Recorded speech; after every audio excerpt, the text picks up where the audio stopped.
নমস্কার বন্ধুরা, সকলকে আন্তরিক প্রীতি শুভেচ্ছা এবং অনেক অনেক ভালোবাসা। আজকের আলোচনা ব্রহ্ম রাক্ষস এবং ব্রহ্ম রাক্ষস কিভাবে সাধনা করা হয়, ব্রহ্ম রাক্ষস কিভাবে সৃষ্টি হয়, সমস্ত কিছু এই ভিডিওয় আলোচনা করব। ভিডিওটি শেষ পর্যন্ত দেখুন। আসলে বিষয়টি হচ্ছে ব্রহ্ম রাক্ষস একটা ভয়ানক অ্যান্টিটি, খুব ভয়ঙ্কর ধরনের একটা শক্তিশালী অ্যান্টিটি। এই ব্রহ্ম রাক্ষস কিভাবে হয়, ব্রহ্ম রাক্ষস কি, 52 বীর সাধনা কি, কিভাবে ব্রহ্ম রাক্ষস তৈরি হয়, ব্রহ্ম রাক্ষসের সঙ্গে সঙ্গে কোন ধরনের অ্যান্টিটিগুলি যুক্ত, সমস্ত কিছু এই ভিডিওতে আলোচনা করব। তো ভিডিও শুরুর আগে আমি একটি মন্ত্র দিয়ে ভিডিওটি আলোচনা করব। ওম ঘোচ্চণ্ডী মহাচণ্ডী চণ্ডমুণ্ড বিখণ্ডিনী চণ্ডভক্তা মহামায়া মহাদেব বিভূষিতা রক্তদন্তা ব্রারোহা মহিষাসুরমর্দিনী তারিণী জননী দুর্গা চণ্ডিকা জামাতলব্ধবা শ্মশানবাসিনী দেবী ঘোচ্চণ্ডী ভয়ানকা শিবাঘোরা রুদ্রচণ্ডী মহেশ গণবিস্তা জাহ্নবী ত্রিপুরা সুন্দরী বিদ্যাসী পরমা বিদ্যাচণ্ডী ভৈরবী বিমর্দিনী দুর্গা দুর্গা শিবাঘোরা চণ্ডন দীপচণ্ডিকা মহেশী বগলা দেবী ওমৈতি ভূষিতা কৃষ্ণা চামুণ্ডা মুন্ডমর্দিনী রণক ঘণ্টা চণ্ডক ঘণ্টা রণোরামা রণপিয়া ভবানী ভদ্রকালী চ শিবাঘোরা ভয়ানকা। বন্ধুরা, তোমরা ভালো করেই জানো যে প্রত্যেক ভিডিওতে আমি সাধনার বিষয়গুলো তোমাদের সঙ্গে যখন আলোচনা করে থাকি, একটা কথা আমি সবসময় বলে দিই, এই সাধনাগুলি সম্পূর্ণ মানে খুবই গোপন এবং গুপ্ত বিদ্যা। এবং এই সাধনাগুলি যতই আমরা ফেসবুক বা ইউটিউবের আলোচনাতে শুনে থাকি যে আমি এই ডাকিনী সাধনা করেছি, লাকিনী সাধনা করেছি, হাকিনী সাধনা করেছি, কর্ণপিশাচিনী সাধনা করেছি, বেতাল সাধনা করেছি, অগ্নি বেতাল সাধনা করেছি, ব্রহ্ম রাক্ষস সাধনা করেছি, বা হামজা সাধনা করেছি, যত রকমের কথা এগুলো আমরা শুনি। সত্যিকার কথা, বাস্তব তোমাদেরকে বলছি। আমি একটা কথা ভালো করে মন দিয়ে শুনে রাখো। একটা জিনিস জানবে যে সাধনা জিনিসটা সহজ জিনিস নয়। সাধনা অনেক কঠিন এবং কঠোর জিনিস। বিষয়টি হচ্ছে সাধনার জন্য সম্পূর্ণভাবে ঋক সাম যজু অথর্ব এই বেদের জ্ঞান তাকে অবশ্যই তার থাকতে হবে।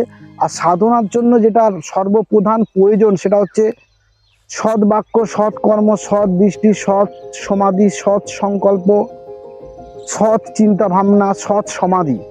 এগুলো না হলে কিন্তু সাধনা হবে না।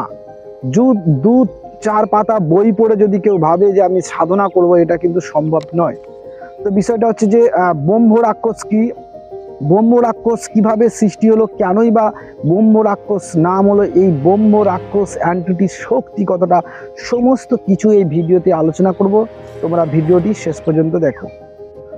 তো বন্ধুরা, ব্রহ্ম রাক্ষস কিভাবে তৈরি হলো সেটা একটু আমি তোমাদেরকে বলেছি। বিষয়টা হচ্ছে যখন কোনো অবিবাহিত ব্রাহ্মণ যখন তার ব্রহ্মচর্য চলে, অর্থাৎ ব্রহ্মচর্য মানে হচ্ছে যখন পয়তা হয়, তার উপরে তিনি হচ্ছে সম্পূর্ণরূপে হচ্ছে তান্ত্রিক এবং তিনি হচ্ছে তামসিক সাধনার সাথে যুক্ত।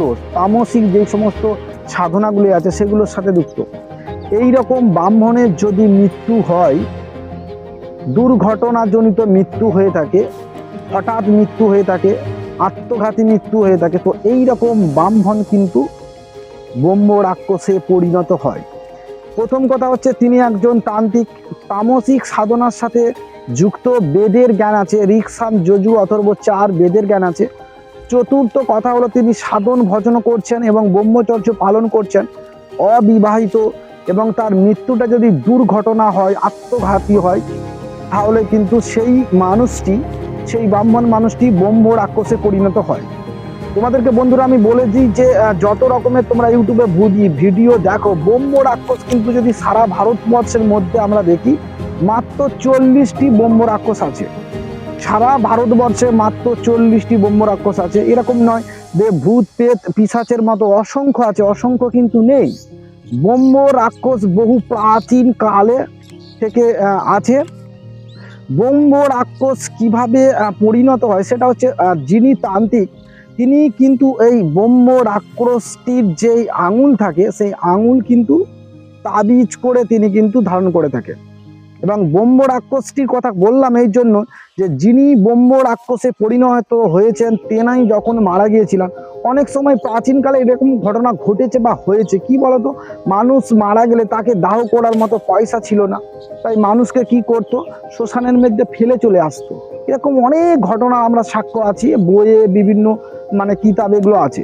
তো এই মানুষ যখন মারা যেত তখনকার দিনের তান্ত্রিকরা কি করতো, তারা কিন্তু ওই ব্রাহ্মণ ব্যক্তিটি কড়ি আঙুল কেটে নিয়েছে, তন্ত্রমন্ত্র করে তাবিজ করে কিন্তু ওটিকে ধারণ করতো এবং তিনি ব্রহ্ম রাক্ষসটিকে কন্ট্রোল করে রাখতে পারতেন। তো বন্ধুরা, ব্রহ্ম রাক্ষস কোথায় থাকে? ব্রহ্ম রাক্ষস প্রথম হচ্ছে যে পিপুল বৃক্ষে থাকে, বেল গাছে থাকে, আম গাছে থাকে, অশ্বত্থ গাছে থাকে, কিন্তু ব্রহ্ম রাক্ষস কিন্তু থেকে থাকে।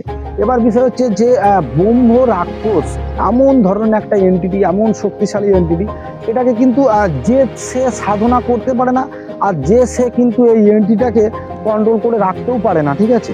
আর এই ধরনের এন্টিটি সাধনা করতে গেলে তাকে কিন্তু চুজ করতে হবে যে এই জায়গায়, এই গাছের মধ্যে ব্রহ্ম রাক্ষস আদৌ আছে কিনা। কারণ আমি প্রথমেই তোমাদেরকে বন্ধুরা আমি বলে দিলাম যে দেখো, ব্রহ্ম রাক্ষস সারা ভারতবর্ষে, তুমি ইউটিউব ফেসবুকে ঘেটে দেখে নাও, সারা ভারতবর্ষের মধ্যে 40টি ব্রহ্ম রাক্ষস আছে, এর বাইরে কিন্তু ব্রহ্ম রাক্ষস নেই, ঠিক আছে। কারণ ব্রহ্ম রাক্ষস আগে প্রাচীন কালের থেকে যতগুলি সেগুলি। তৃতীয় কথা হচ্ছে, এখন হয়তো কেউ বলবে দাদা এখন কি ব্রহ্ম রাক্ষস হয় না? দেখো, এখন ব্রহ্ম রাক্ষস হওয়াটা অসম্ভব রকমের বিষয়, কারণ তখনকার দিনের মতো এখন তো ওইভাবে মানে মৃতদেহকে ফেলে আসা হয় না, মৃতদেহ সৎকার করে নেয়। তো মৃতদেহ সৎকার যদি করে নেয় তাহলে তো সেটা তো ব্রহ্ম রাক্ষসে পরিণত হবে না, ঠিক আছে। এবার বিষয় হচ্ছে যে এই ব্রহ্ম রাক্ষসের একটা ঘটনা তোমাদেরকে আমি বলে দিই। বিষয় হচ্ছে যে আমি কিন্তু একটা জায়গায়, সেটা হচ্ছে বাঁকুড়ার একটা জায়গায় আমি ওখানে বিশেষ কাজের জন্য গিয়েছিলাম। তো সেখানেতে একটা বেল গাছের মধ্যে ব্রহ্ম রাক্ষস আছে, ঠিক আছে, যেটা হচ্ছে ব্রাহ্মণদের বাড়ি, বহু পুরনো দিনের একটা বাড়ি, সেখানে কিন্তু ব্রহ্ম রাক্ষস আছে। পুকুর পাড়ে সেই হচ্ছে বেল গাছ, সেই বেল গাছের কাছে কিন্তু কোনো মানুষ কোনো দিনের জন্য যায় না, ঠিক আছে। বিশেষ করে এই ব্রহ্ম রাক্ষস হচ্ছে, তোমাদেরকে বলে দিই যে মহিলাদেরকে বেশি এরা ধরে এবং মহিলাদের সাথে কিন্তু সঙ্গম করে থাকে, ঠিক আছে। তো এই ব্রহ্ম রাক্ষস একটা ভয়ানক অ্যান্টিটি, খতরনাক অ্যান্টিটি, কিন্তু আবার এরা কিন্তু যাকে তাকে ধরেও না, আর যাকে তাকে কিন্তু এরা কিছু করেও না। এদের যদি তুমি সংস্পর্শে আসো বা এদেরকে যদি তুমি কোনো এর পথে বাধা হয়ে দাঁড়িয়ে যাও, তাহলে কিন্তু হয় অনেক সময় কি হয় যে ধরো একটা বেল গাছের মধ্যে ব্রহ্ম রাক্ষস আছে, এখন বাই চান্স তুমি সেখানে হয়তো দেখা গেল যে তুমি ছোট করে দিলে বা তুমি সেখানে হয়তো কোটি করে দিলে, তো সেই জায়গা থেকে কিন্তু একটা রিয়াকশন ধরে। এবং ব্রহ্ম রাক্ষস যাদেরকে ধরে দেখবে তারা কিন্তু মানে সম্পূর্ণভাবে কিন্তু উন্মাদ এবং পাগল হয়ে যায়, এবং তারা কিন্তু দেখবে যে সব সময়ের জুড়ে যে তাদের মস্তিষ্কটাকে সম্পূর্ণভাবে খেয়ে নেয়, ঠিক আছে। এই ব্রহ্ম রাক্ষস এনটিটি দিয়ে কিন্তু ভয়ানক ভয়ানক কাজ কর্ম সব কিছু কিন্তু আজকের দিনে হচ্ছে, মানুষ কিন্তু পালাচ্ছে, ঠিক আছে। এবার বিষয়টা হচ্ছে যে ব্রহ্ম রাক্ষস সাধনা করাটা কি দরকার, কি জরুরি? ব্রহ্ম রাক্ষস সাধনা তারাই করে যারা ভূত প্রেত পিশাচ জিন জিন্নাত কিন্তু সাধনা অলরেডি করে নিয়েছে, এবং তাদের কিন্তু অনেক সাধনা তাদের মধ্যে আছে, তারা কিন্তু ওটা করতে পারে, নাহলে কিন্তু অন্য লোক ওটা কিন্তু করতে পারবে না, ঠিক আছে।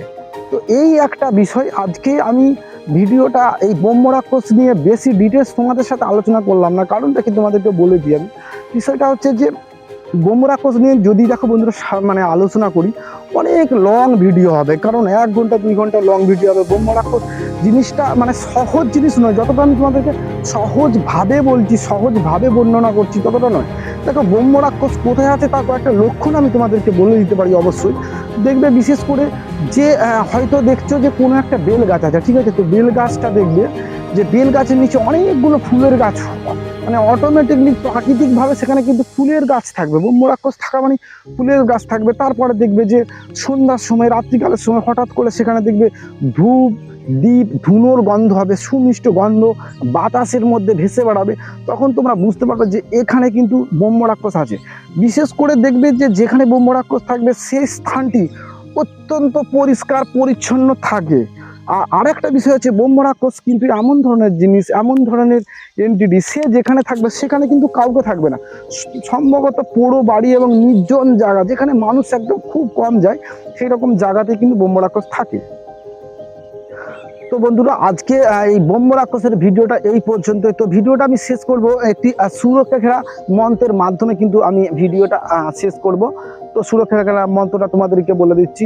ওং নম কামরূপ কামাখ্যা দেবীকা আজানে কাউয়া মেরা মন আত্মরক্ষা বন্দি হাও সাবধান শিরাত দং হত গর্দন পেট পিঠ বন্ধন অর বন্ধন চরণ অষ্টাঙ্গ বাদিলাম মনসাকে বরদান কারসাকে উমাকে বান কামাখ্যা উ অসেউ অমরাদেশ হাড়ি দাসী চণ্ডীকে দুহাং আরেকটা মন্ত্র বলে দিচ্ছি, ধুল ফুল হেলাই মাটি চারদিকে তার 14 বাটি, একনে নাম ওকনে লক্ষণ ভয় কাপে রাক্ষস রাজ রাবণ সুগান কুগান আর মহাজ্ঞান ফুৎকারে সবাই করি খান খান কার আগে সিদ্ধি গুরুর পাও কিটি কিটি হিলি হিলি যোথায় চেততা যাও। আর একটা মন্ত্র বলে দিচ্ছি, রুদ্রচণ্ডীর খুব পাওয়ারফুল মন্ত্র, সেটা হচ্ছে ওম রুদ্রচণ্ডীকা হে বিদ্রহে পুণ্য ফল প্রদায় নিধিময়ী তন্ন দেবী প্রচোদয়া। তো বন্ধুরা, আজকে এই ব্রহ্ম রাক্ষস নিয়ে তোমাদের সাথে আলোচনা করলাম। Thank you so much. পরবর্তী ভিডিও তোমাদের সাথে নিয়ে আসবো আমি, যেটা হচ্ছে 52 বীর সাধনা। ঠিক আছে, তো 52টা যে বীর আছে সেই 52 বীর সাধনা এবং 52 বীর সাধনার ভিডিওতে 52টি ভিডিও আমি তোমাদেরকে প্রোভাইড করব। অনেক লং ধরনের একটা ভিডিও হবে, লং বলতে প্রত্যেকটা বীরের সাধনা একটা ভিডিওতে আমি তুলে ধরবো। আর 52 বীর কি সেটা আমি একটু তোমাদের সাথে আলোচনা করে নিচ্ছি এই ভিডিওতে। তো 52 বীরের নামগুলো আমি তোমাদের সাথে আলোচনা করছি, সেটা হচ্ছে ক্ষেত্রপাল বীর, তারপর হচ্ছে কপিল বীর, তারপর হচ্ছে বাটুক বীর, তারপরে নরসিংহ বীর, গোপাল বীর, ভৈরব বীর, গরুর বীর, মহাকাল বীর, স্বর্ণবীর, রক্ত স্বর্ণবীর, দেবসেন বীর, ঘণ্টাপদ বীর, রুদ্রবীর, তেরাসঙ্গ বীর, বরুণ বীর, গন্ধব বীর, হংসবীর, লোকডিয়া বীর, ওয়াহি বীর, প্রিয়ামিত্র বীর, রেতবৈদ্য বীর, নকুল বীর, সৌনক বীর, কালমুক বীর, ভূত বীর, পৈশাচ বীর, তিমুক বীর, ডচক বীর, অট্টলাভ বীর, অস্মিত্র বীর, তারপর হচ্ছে কারু বীর, অদৃশ্য বীর, বল্লভ বীর, বজ্র বীর, মহাকাল বীর, মহালাভ বীর, বিদ্যাধর বীর, তঙ্গভদ্র বীর, পিশাচ বীর, ঘণ্টাকর্ণ বীর, বৈদ্যনাথ বীর, বিভীষণ বীর, ফাতেহক বীর, পিতৃ বীর, খড়গ বীর, প্রদ্যুৎ বীর, শ্মশান বীর, ভগুদক বীর, কাকলোর বীর, কপিলাভ বীর, অস্থিমুখ বীর। এই যে এতগুলো বীরের কথা আমি তোমাদের সাথে আলোচনা করলাম বন্ধুরা, সত্যিকার কথা আমি বলে দিচ্ছি যে এই বীরগুলোর নামগুলো মুখস্থ করা অসম্ভব রকমের এবং খুব কঠিন। 52 বীরের সাধনা এবং 52 বীর কি সেই নামগুলি আজকে আলোচনা করব এবং এই 52 বীরের 52টি ভিডিও সাধনা আমি কিন্তু নিয়ে আসবো, 52টি ভিডিও কিন্তু আপলোড করব। একটি বীরের সাধনা তোমাদের সাথে আলোচনা করব, 52 বীরের উৎপত্তি কোথা থেকে এবং তার সাধনা কি, তার পদ্ধতি কি, এই ভারতবর্ষ বা এই মহাবিশ্বে কারা কারা এই বীর সাধনা করে রেখেছেন, আদৌ কি সাধনা করা সম্ভব কিনা, সমস্ত কিছু এই ভিডিও আলোচনা করব। থ্যাংক ইউ সো মাচ বন্ধুরা, অনেক ভালো থেকে সুস্থ থেকো, এইটুকুই কামনা করি।